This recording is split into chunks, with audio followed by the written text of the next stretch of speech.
Why, hello, everyone, and welcome to Spoiler Piece Theater, the podcast that doesn't give a shit about spoilers. We just want to talk about the movies. My name is Dave Riedel. My pronouns are he, him, and I'm a member of the Boston Online Film Critics Association. My name's Evan Crean. My pronouns are he, him. I'm co-chair of the Boston Online Film Critics Association, co-author of your 80s Movie Guide to Better Living, and co-host of the It's the Pictures podcast. Yowza. Yeehaw. Got a couple of movies to talk about tonight. One of them that I caught up on, Riedel's recap, if you will. Yeah. And another brand new movie that Evan and I both took in. But before we get to that, I want to say over on Patreon, Spoiler Pieces Patreon, patreon.com/spoilerpiece. It's a poll week this week at Spoiler Piece. It's the last Friday of the month, so that means it's poll time. We asked you to pick movies directed by actors who are not Kevin Costner. And you chose Big Night by a substantial margin. And so we covered Big Night with Stanley Tucci and Campbell Scott and Tony Shalhoub and Ian Holm and Isabella Rossellini and Primo Secondo. And so anyway, that's over on ye old Patreon. So if you're a patron, please check it out. If you're not a patron, please consider becoming one. It's $5 a month to get an extra episode, extra movie each week, and a poll each month in which we do this kind of thing. And I mean, what do you got to lose? What the fuck? It's 2026. Yeah. So check out the Patreon. Check out the Patreon. Hey, and while we're talking about Patreon, I wanted to take a moment to thank our sponsor piece patron, Heather Sachs. Thanks, Heather. Heather, grazie. Grazie. Prego. Ragu. So anyway, it's a movie about Italian brothers. If you don't know Big Night, that's why we're doing pick up on that. we're just doing Italian accents, bad Italian accents, just cause. So this week on the show, we are talking about two movies. I'm doing a Riedel's recap on Lorne, which is the documentary about Lorne Michaels, the longtime executive producer and creative director of Saturday Night Live. And then Evan and I will be talking about the movie Fuze, the new David Mackenzie movie. If you don't know who that is, we covered Relay earlier this year over on Patreon. And years ago, we covered Hell or High Water, which everybody covered because Hell or High Water is a hell of a movie. Yeah. And if you haven't seen that, by the way, I would highly recommend it because it's the one time since Jeff Bridges started only doing Southern characters, no matter where they're from, that it actually makes sense that he would do a Southern character. So anyway, let me do Lorne here real quick. This is a documentary about Lorne Michaels. And if you don't know who that is, I explained it 30 seconds ago and you don't know what Saturday Night Live is, where the fuck have you been? Yeah. And I can sum up this documentary in one sentence. I think I learned more about Lorne Michaels from all of his former employees who do impersonations of him than I did from Lorne Michaels or this documentary about Lorne Michaels. Yikes. Yeah. So, I mean, if you like Saturday Night Live, which I do, it's pleasant, but there is absolutely nothing in here that is surprising or insightful or anything. It's actually kind of amazing. So it's amazing. Your stories have none of that. That's right. That's it. Your stories have none of that. Name that movie, Evan. Planes, Trains, and Automobiles. Exactly. That is an Evan Crean favorite, everybody. Yep. Just so you know. So that's Lorne. That was a Riedel's recap. The shortest one I've ever done and will ever do, I think. So now, nice. Evan and I are going to talk about Fuze. Fuze. Yeah. Fuzzy? Fuze? Fuze. Fuze. Yeah, let's throw an accent on the E there. This is a, I mean, it's drama, I guess. It's an action drama. Yeah, it's heisty. It's crimey. Yeah, it's predictably. Wait a minute. No, did I say that? Hang on. I mean, it is certainly predictable. This is written by Ben Hopkins. I don't know who the fuck that is. It's directed by David Mackenzie, who has directed a couple of quite good movies that we have covered on Spoiler Piece. It stars stars Aaron Taylor Johnson. You know, it would make sense that it's hard for me to get out his annoying name because he's an annoying actor, but that's okay.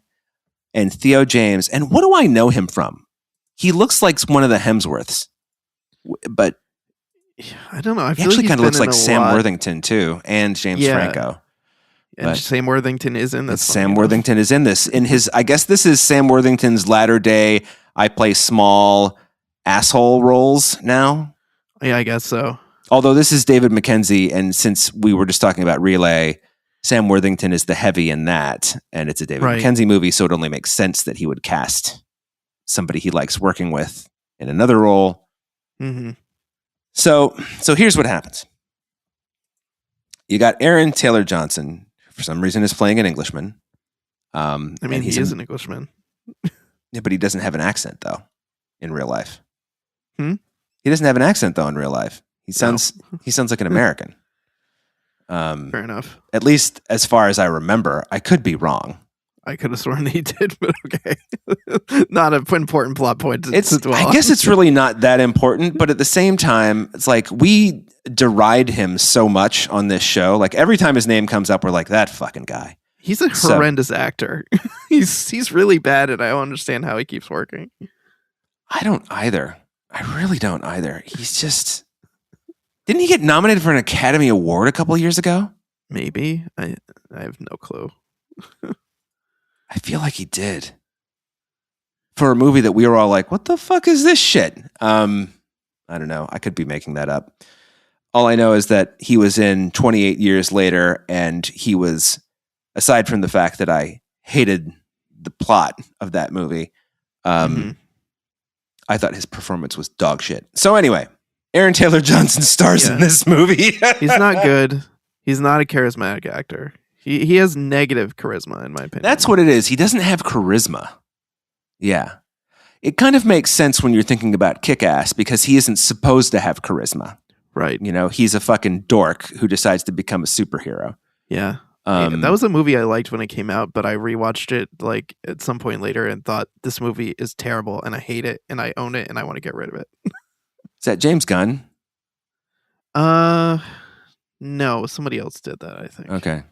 Oh, James Gunn did Super with which was a similar kind of movie. Dwight Schultz. Matthew Vaughn was the guy who did Kick-Ass. Oh, Matthew Vaughn. He did like Layer Cake. He was the one who put Daniel Craig like kind of on the map, I think. Mm-hmm. Okay. Layer Cake's not a good movie either. Although Daniel Craig is good in it. So, Fuze, an unexploded, this is IMDb. An unexploded World War II bomb is discovered on a busy construction site in the center of London. Chaos ensues as the military and police begin a mass evacuation against the ticking clock. So... That's one piece of the story. That's one piece. Aaron Taylor Johnson, at his age, inexplicably, is a major in the Royal Army and apparently also a sharpshooter. Yep. And for some reason, in charge of this task force, which is to go and clear out about a square mile. I mean, it's a big swath of this part of London, wherever they are. And they get the site locked down. There's a bomb in there. And this is completely plausible, right? I mean, a lot of bombs dropped on London in World War II. Ones that could plausibly be there and unexploded, and people find them, and they need, people who are bomb defusal experts to figure this shit out safely. Yep. So that happens. And Gugu Mbatha Raw is in this in a thankless role. Right. Like truly, like first of all, they make her look all fucking dowdy, like a, cop, not wearing any makeup or shit. And then she's got to like solve this caper, which she could have just like thought, what's the dumbest thing a criminal could do? And then she would have solved it. I didn't like Fuze, Evan, I guess is what I'm getting at. Okay. So now, in my defense, I did sleep through most of it. But then I went back and watched the parts I missed, and I was like, nope, still not any better. Because here's what happened. I watched about a half hour, fell asleep, watched, fell asleep. I think I missed about 40 minutes. So that means I had about 30 left. And in the last half hour, I was able to figure out absolutely everything before any of the pieces start to come together. So that's a bad sign, I think. Yeah, but it was very predictable. I'll say. I did go back and watch the middle and be like, did I miss anything? Because so what happens is they find this bomb, and it's like, all right, we got to clear the area out, and there's all these fucking soldiers running around and being cute, saying things like, "Don't be shit," when they're supposed to go like suck all the water out from all the. I mean, I would have liked it better if it weren't Aaron Taylor Johnson saying it. When his number two, whatever her name was, when she says it, I think it's pretty funny, actually. When he does it, it's kind of like, well, you shut the fuck up. So does anybody dislike an actor as much as I dislike him? I don't know. I mean, he might be up there with Ray Winstone there, Evan. I was gonna say he's got to be up there with Ray Winstone. At least Ray Winstone kind of plays into the theatricality of his characters. Yeah. Whereas Aaron Taylor Johnson's always so serious. Yeah, he's so stiff. He's fucking stiff as a board. Like, just like fucking, yeah. Do Ray the light Winston as a feather part. He's got charisma. Yeah. Ray Winston's like, yeah, I'm going to do this take and then I'm going to go have a couple of pints of lager. Right. He's like, all right. No. Anyway, so here's what happens though. They get the bomb, they find the bomb, and they start evacuating the city. But then there's this dude sitting in an apartment by himself, and then, he's not by himself. There's like 4 other dudes there.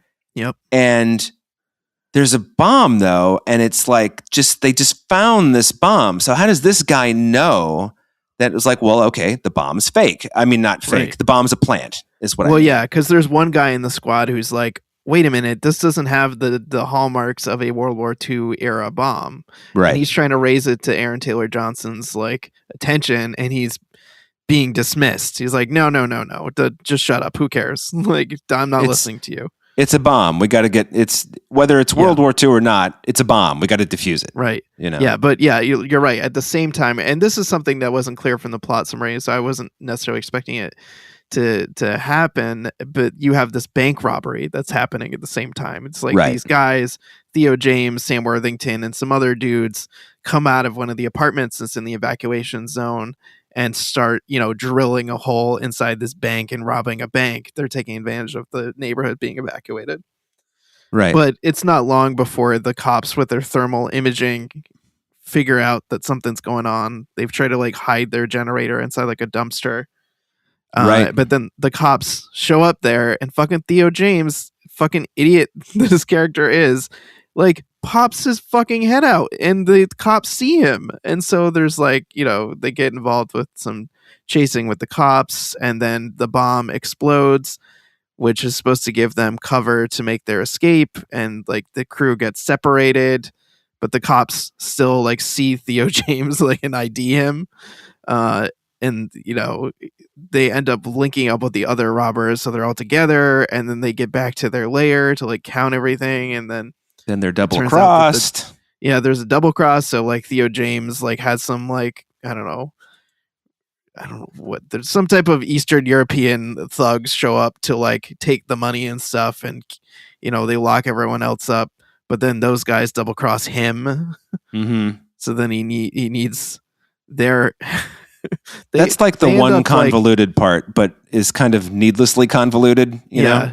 Yeah. So I'm just gonna call them the Greeks. I don't know if they're Greek, but I'm just gonna call them Greeks for the. Well, his name's Corrales, right? So that's Greek-ish, anyway. Yeah.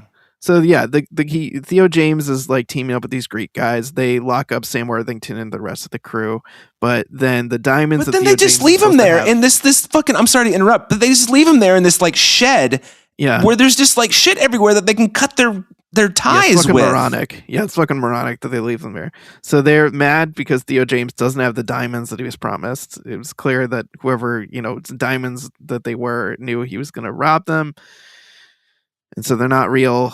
And so they throw Theo James That's in a a double car. cross. That's a double cross. So they throw him in a car and they start driving away to do God knows what with him. And then Sam Worthington and their crew, they break out and to get to their cars. And then they run down this fucking Mercedes or something. these guys. Yeah. And they take them out. But then in the process of that, Theo James is escaping and Aaron Taylor Johnson shows up and shoots Sam Worthington and his crew so that Theo James can get away. And you find out that him and Theo James have been working together this whole time. With the interpreter from Afghanistan where Aaron Taylor Johnson was stationed in the dumbest meet cute I've ever seen it's so, Evan, this is the kind of thing that makes me just homicidal.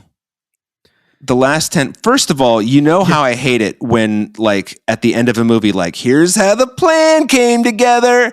There's that, which obviously it's something like this because Gugu has already found all of the bomb-making materials in Aaron Taylor Johnson's house just out in the open.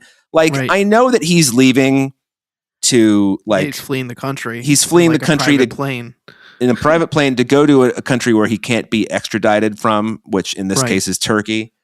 But at the same time, just in case you ever need to go somewhere that does have an extradition treaty with the United Kingdom, maybe hide the materials. Maybe squirrel them away somewhere. Maybe throw them into the Thames. I don't know. Dispose of any type of evidence that you can so that literally a giant neon sign pointing to your guilt. I mean, it's so fucking dumb. And then so they do the meet cute, and I call it a meet cute because it's fucking stupid, and it could only happen in Hollywood, or in this case, Pinehurst. Not Pinehurst. Yeah, it's a really silly. Course. Yeah, it's a really silly situation. So, like, we see the whole plan come together. We see these three guys meet up in Turkey. They've got their money. They part ways, having successfully completed the heist. And then, like you said, it circles back to how they met in Afghanistan. So it's like a flashback.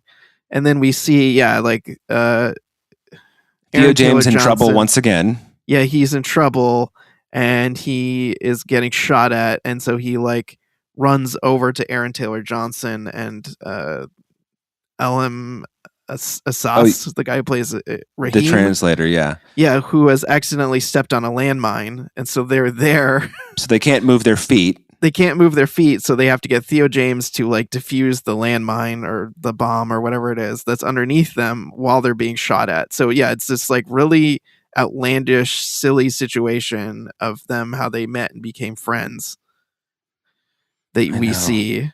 And then like after we see that, then we get like the end credits with the title cards with like explanations of like what happened to these guys. Which is even dumber. It's like you've treated this whole movie kind of like a slick action thriller, and now you're turning it into a fucking comedy in the title cards? Like, what is this? Yeah, no, this was very confusing to me as well because... So I'll come out and say I actually really was enjoying this movie a lot because even though it was predictable, I thought it was pretty like slick. I really liked the score. I thought it was tense, and I was enjoying like the propulsiveness of it, mixing the like bomb with the heists happening at the same time. I love a good heist movie, especially when the guys are like fucking running through the sewers and they're like climbing up through manholes into vans, like all that stuff. I was all about like the tense way they had to, wash down their van and their clothes and like get the papers to get through the police roadblock and all that stuff I was all about. And then, when we got to this kind of like rewind flashback, I'm like, what the fuck is this? And while I found it fun in the moment, I was like, this doesn't belong in this movie, and it's fucking weird detour to throw in and like tack on at the end where it feels like it doesn't belong at all. And then when we got to the credits, I was like really fucking annoyed because I also was like, what is this fucking Animal House? I'm sitting here watching like, title cards that tell me what happened to these characters. Like, I don't give a shit. We should have just left them like parting ways in Turkey. That would have been a much better ending to the movie and felt more in line with the tone of the rest of what we had seen. I mean, and you don't even really need to explain how they know each other. I mean, you've got a soldier, you've got an interpreter, and you've got a bank robber. I mean, it's, they all sit down together and it's like, oh, they are connected. Well, clearly the interpreter or the fixer or whatever he is, he's probably both, and the soldier, that'll make sense. And so there's Corrales, and they know him too somehow. I mean, the thing that's really, and I thought this, when I watched this, and I fell asleep, and then I went back and I watched the part that I missed, and I was right about everything. Shocker. But when Aaron Taylor Johnson shows up and just starts shooting like Sam Worthington and his crew, and it's just so bizarre. Yeah, because Sam Worthington is unceremoniously killed. He's shot in the neck and just dies, and then the other couple guys in the crew survive, and they take some of the loot and like run away with it. I think that was part of the plan that Theo James was going to leave those two guys alive, right? So, although it doesn't really, nobody really ever says that. It just seemed like they just happened to not get shot in fatal places, so they were fine. Yeah. There is one thing about this movie that I did like. What's that? One thing. Well, Sam Worthington dies, but bonus. When he gets shot in the neck, and he, like people do when they have a neck injury, he goes and he puts his hand on the injury. And then when it cuts to him a minute and a half later to show him dead, his eyes are wide open. It's one of those wide open eyes deaths, which I always appreciate. But he's still got his hand on his neck, like he just died like that. And I was like, I kind of like that touch. The one good directorial decision in this movie. Now, I know that you like this better than I did. And I like a good heist movie too. I just don't think this was a good heist movie. I think the problem is just like, it plays its cards so early with the whole, all right, there's a bomb in central London. It went off way sooner than I expected. I was surprised how quickly the bomb exploded. Yeah. Well, not just that, but it's like the moment they make the mistake of the mystery being, how do these guys know each other, instead of, how does a bank robbery happen on them finding a bomb, which is supposed to be like, oh, a bomb. But obviously it's not. So, it's twisted. And is that the point? Right. I mean, it's muddy. Do you know what I mean? Yeah. At some point fairly early in the movie, I pegged that this bomb was a plant. And I thought, I think I said this aloud to Shauna as we were watching it, like, oh no, I see where this is going. It's going to be that this bomb is a plant and that Aaron Taylor Johnson is in on it, and that, the whole plan was to have this bomb here. It's not just convenient timing. And I'm like, I really don't want that to be what is happening. But I knew it was going to be what was happening, because I think it would have been much more interesting if it just happened to be a coincidence that the bomb happened at the same time, that this was just good timing, that these guys had this plan. But then like maybe the bomb disrupts elements of their plan in a way that's chaotic, and that could have been really interesting. Yeah, but then you run into the whole thing of like, all right, well, you're going to break into a bank. Fine, people break into banks, but you're going to do it in the middle of the day? Right. Interesting. So then you got to reset it to be at night, sounds, right? Yeah, in the middle of an evacuated neighborhood where there's going to be like no noise. Yeah. I mean, that would be more of an interesting thing. It's just like it's nighttime. They're breaking into the bank, and you can't obviously have a construction crew running at like midnight. So it's got to be something like a sinkhole or something like that, Right.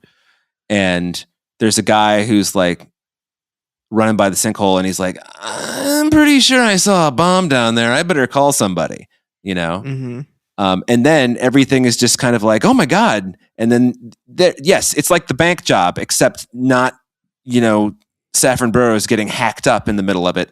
Oh yeah, that's pretty grisly. Dude, I had no idea that movie was such a heavy drama when I first started it. And I was just like, this is a fucking nasty movie. It is a nasty movie. It's based on a true story, isn't it? Yes, it is. And that happened to that woman in real life too. At least it happens off screen, but I still like remember being like, oh my God, that's a machete, and they're going to use it on her. Anyway. Yeah. So, yeah, I just found this entirely too predictable, and Aaron Taylor Johnson being the fucking shit actor that he is. It doesn't help. No. Like, who, if you've got this part, well, the other thing is, too, is, you know, he's told at the beginning, oh, so-and-so is out sick, or he's on, you know, he was sent to fucking, you know, I don't know, the Maldives. I don't know. They get this corporal standing in. But that's kind of ineffectual too, because one, he does the job, but two, all of the detective work that they do afterward doesn't amount to anything anyway, because they all escape, and they escape handily.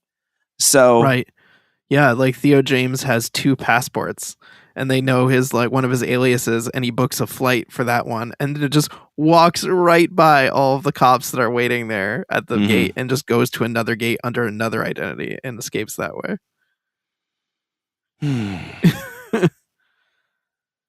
Yeah. I don't know. I feel like, think about heist movies we like Heat.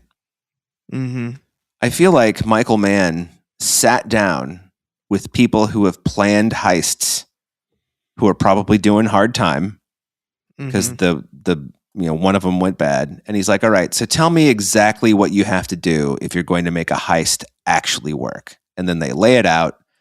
And then the guy who wrote this is like, you know, I really like heist movies, so I'll just write a heist movie and it'll be awesome. I don't know why he sounds like that, but it's the kind of guy who does a screenplay with speech to text instead of like typing it out. Speech to text. I'm glad that tickled you. Yeah. So, I don't know. The guy who wrote this, by the way, Evan, I looked him up earlier, and I don't remember any of the movies that he wrote or directed before he wrote this, except for one. And one of them is called 37 Uses for a Dead Sheep. What a title. I kind of want to watch it just because of that title. Yeah. But at the same time, I kind of don't. Well, what did you like aside from the heist caper stuff? The score. I think the score really worked for me. I found it tense, propulsive.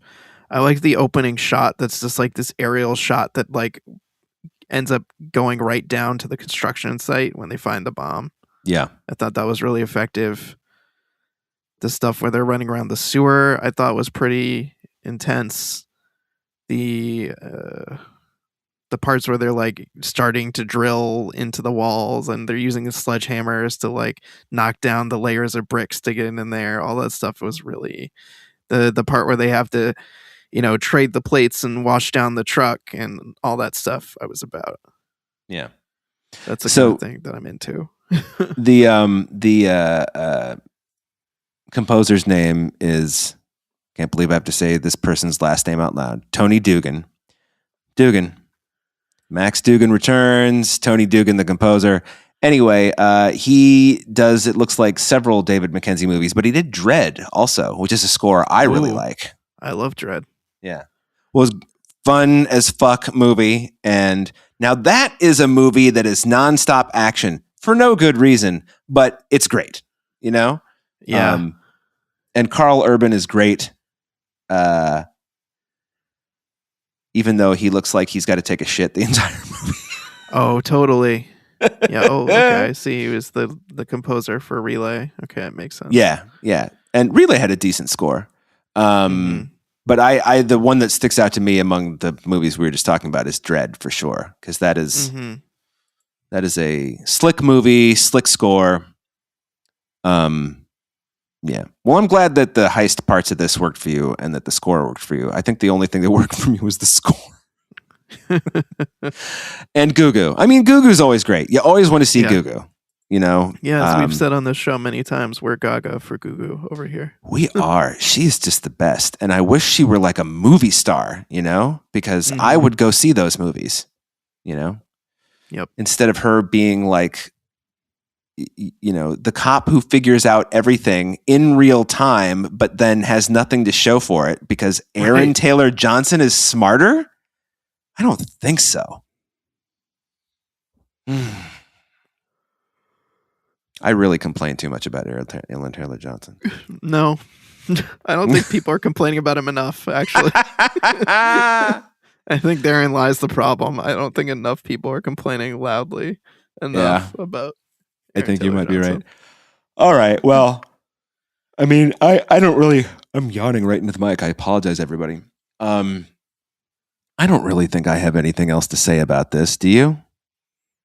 No, I think it's funny, though, that we both found this very predictable and that we both keyed in on how infuriating both the flashback and the title card and credits were and how much that disrupted the experience of the movie. And for me, it seriously affected my enjoyment. I mean, so in Patreon, we talked about me enjoying the ending of Big Night.